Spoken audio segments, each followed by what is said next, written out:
ابوفلیم هستم. در بخش زنان افغان کار میکنم. گلدوزم هستم، دزدوزم هستم و ما هر نوع فرمایش هم میگیریم، محفلی، گندای افغانی، هر رقم که باشه، تاجیکی، ترکی، هر رقم فرمایش که باشه ما میگیریم.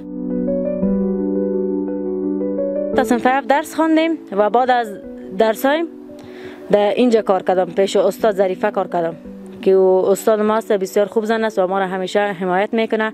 و ما خیاطی را یاد گرفتیم، گلدوزی را یاد گرفتیم. این پیرانه که گند افغانی است که ما را دوختیم و یخنش هم دزدوزی شدم مکمل. ما خودم دزدوزی کردیم، آینه دوزی کردیم مکمل و یا مورد دوزی شده. و از این دو رنگش داریم، رنگ سرخ و رنگ لاجوردی.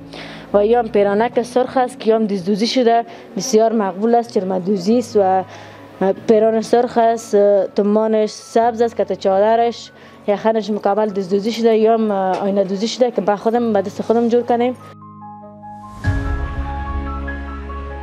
ما در آینده اینمی پلان دارم که یک کورس ایجاد کنم و دخترها در اونجا بیای و من حمایتشان کنم و برشان خیاطی را یاد بدم. هر نوع که من کدام مهارت که یاد داشته باشم میخوام که بر وام یاد بدم. از عایداتم راضی هستم و خوشحال هستم که اینجا من کار میکنم. و اگر پس شروع شد بلا میخوانم و رشته دکتری را زیاد علاقه داشتم که من یک دکتر شوم. پایم با دخترها ای است که هیچ وقت شکست قبول نکنم، به خاطر که باید هر دختر باید به سرپای خود استاد شود و ما هر جایی که بخوایم به یک جای خود رسانده میتونیم.